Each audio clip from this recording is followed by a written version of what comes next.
खाने की मेजबानी पर कितने घंटे की चर्चा, धस और मुंडे की मुलाकात किसके घर पर हुई, मध्यस्थता किसने की। नमस्ते भारत, आप देख रहे WH न्यूज। मैं हूं विजय खौसे। मसाजोग के सरपंच संतोष देशमुख की हत्या के बाद बीड़ की राजनीति में भूचाल सा आ गया। ऐसा माहौल बना दिया गया था कि हम सभी धनुभाव के खिलाफ थे। धनुभाव मतलब राज्य के मंत्री धनंजय मुंडे। लेकिन अब धस मुंडे की भेंट अब धस की चर्चा का विषय बन गया है, पूरे महाराष्ट्र में चर्चा का विषय बन गया है। बीड़ जिले के सरपंच संतोष देशमुख की बेरहमी से हत्या कर दी गई थी। पुलिस तंत्र, जिला प्रशासन आरोपियों पर लगाम कसता नजर आया। उस समय जनता में आक्रोश बढ़ा था, आंदोलन हुए। इसका नेतृत्व कई नेताओं ने किया। मजबूती के साथ बीजेपी के विधायक सूरज धस आगे आए। उन्होंने आका आका का जाप किया। उन्होंने वाल्मीकि कराड़ और मंत्री धनंजय मुंडे की जमकर आलोचना की। उन पर उगाही, अपराध, भ्रष्टाचार, घोटाले जैसे आरोप लगाए। विधायक सुरेश धस ने संतोष देशमुख हत्याकांड का केस 2 महीने तक लगातार लड़ा, लेकिन अचानक वे मुसीबत में पड़ गए, क्योंकि अंदरूनी घेरे में यह खबर फैल गई है कि उन्होंने धनुभाव की गोद में अपनी गोद रख दी है और साथ में खाना भी खा लिया है। इस डिनर डिप्लोमेसी के पीछे वास्तव में कौन था, इसकी चर्चा पूरे महाराष्ट्र में हो रही है। इस बात पर बहुत ही चर्चा हो रही है, ये धनुभाव को खुशियों की खबर कौन दे रहा है और वास्तव में धस को मुसीबत में कौन डाल रहा है। तो आइए जरा सुनते हैं विधायक सुरेश धस को। की बावनकुळे साहेबांनी आमच्या दोघांची लावलेली बैठक आणि मी धनंजय मुंडे यांना त्यांच्या निवासस्थानी भेटायला गेलो, या 2 गोष्टी एकत्र झाल्या। काल बावनकुळे साहेबांचं त्या बाबतीतलं स्टेटमेंट झालं आणि नंतर मी भेटल्याचं सुद्धा टीव्हीला आलं किंवा लीक केलं गेलं।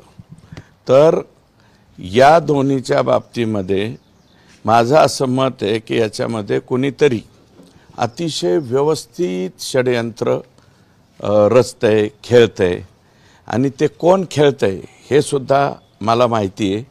मी माननीय मुख्यमंत्री महोदयांच्या हे कानावरती घालेल आणि हे जे षडयंत्र कोण रचतंय त्यांचा पर्दाफाश मी निश्चितपणे योग्य वेळेवर त्या ठिकाणी करेल। आणि आज मला वाटतं प्रदेशाध्यक्ष आहेत आमचे, प्रदेशाध्यक्षही आज सकाळी व्यवस्थित त्याच्यावरती बोललेत आणि मी धनंजय देशमुख आणि मस्साजोगकर यांचंही मनापासून आभार मानणार आहे की त्यांनी ठामपणे विश्वास माझ्यावरती दाखवला आहे। आणि जरी धनंजय मुंडेंनी माणुसकी सोडली आमच्या संतोषच्या प्रकरणामध्ये, आमची अपेक्षा अशी होती की संतोषच्या प्रकरणामध्ये त्यांनी भेटायला यायला पाहिजे होतं, ते भेटायला आले नाही, पंकजाताई भेटायला आले नाही, पण आम्ही माणुसकी सोडलेली नाही। माणुसकी म्हणून आम्ही भेटायला गेलो, तर त्याच्यामध्ये कुठल्याही प्रकारचं या बाबीवरती चर्चा झाली नाही। आणि बावनकुळे साहेबांनी सांगितलं ना की सुरेश धस जरी त्या दिवशी भेटले, 25 दिवसापूर्वी भेटलो, तरी मी माझ्या भूमिकेवर ठाम आहे आणि संतोष देशमुखच्या बाबतीतल्या भूमिकेवरती मी कालही ठाम होतो, आजही ठाम आहे, उद्याही ठाम होईल। आणि याच्यातल्या सर्व कायदेशीर बाबी आणि याच्यावरती मी स्वतः काम करतोय। कुठं पत्र द्यायचं, कुठं लेखी बोलायचं, फक्त टीव्हीवरती बोलत नाही, मी कायदेशीर सुद्धा सगळ्या बाबींचा त्याच्यामध्ये विचार करतोय। आणि हे जे सगळं षडयंत्र चाललंय ते फक्त संतोष देशमुखच्या प्रकरणावरून डायव्हर्सिफिकेशन करण्याचा कोणाचा तरी डाव आहे, तर तो डायव्हर्सिफिकेशनचा डाव मी निश्चितपणे हाणून पाडेल। 4 घंटे की डिनर डिप्लोमेसी, बीजेपी प्रदेश अध्यक्ष चंद्रशेखर बावनकुले के आवास पर बीजेपी विधायक सुरेश धस और मंत्री धनंजय मुंडे की मुलाकात हुई। इस दौरे को लेकर सुरेश धस ने अलग ही सुर छेड़ा है। सूत्रों द्वारा दी गई जानकारी के मुताबिक दोनों बीजेपी प्रदेश अध्यक्ष चंद्रशेखर बावनकुले के घर पर रात्रि भोज के लिए आमंत्रित किया गया था।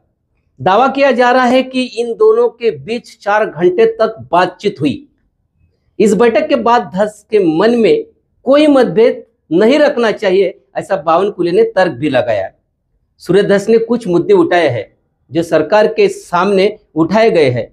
उन्हें लगता है कि आरोपियों को सजा नहीं मिलती। उन्होंने प्रस्ताव दिया है कि सभी आरोपियों को फांसी दी जानी चाहिए। पार्टी इसके पीछे खड़ी भी है, लेकिन ऐसा करते समय महागठबंधन के नेताओं से कोई व्यक्तिगत विवाद भी नहीं होना चाहिए, इसके ऊपर भी पार्टी ध्यान दे रही है। बावनकुले ने कहा है कि मतभेद नहीं बल्कि मनभेद नहीं होना चाहिए। आइए सुनते हैं मंत्री बावनकुले जी ने क्या कहा। सोबत होतो, त्यांचे मतभेद आहे, मनभेद नाहीये. हे दोघंही इमोशनल आहे खूप, आणि थोडे मतभेद आहे काही विषयावर. त्या विषयाचे मतभेद लवकर दूर होतील. शेवटी माणसाच्या जीवनामध्ये काळ असा असतो, काळ काही मतभेद दूर करत असतं. काही काळाने एकनाथ धनंजय मुंडे आणि सुरेश धसचे मतभेद दूर होतील. सुरेश धस ने कहा कि हालांकि दोनों को एक ही जगह पर बुलाया गया था, लेकिन उन्हें पता नहीं था कि वहां पर मुंडे भी आएंगे। अब विरोधियों का आरोप है कि मुंडे को बचाने के लिए यह सब कुछ चल रहा है। इस बीच धस आग की चपेट में आ गए, क्योंकि चर्चा का विषय बना है। पूरे महाराष्ट्र में यह चर्चा हो रही है। मराठा कार्यकर्ता मनोज जरांगे पाटिल समेत कई नेताओं ने इस भेंट को चर्चा का विषय बनाया है। राजनीति कब और कैसे करवट लेंगी यह बताना मुश्किल है। करवट कहीं पर भी ले, लेकिन सरपंच संतोष देशमुख को न्याय मिलना चाहिए और राज्य में जो गुंडागर्दी हो रही है उसको खत्म करना चाहिए। यही राज्य की जनता की मांग है। तो दोस्तों, ये थी आज के लिए खास खबर। कल फिर मिलेंगे एक विशेष खबर के लिए। तो तब तक के लिए देखते रहिए WH न्यूज। लाइक करें, सब्सक्राइब करें। धन्यवाद, नमस्कार।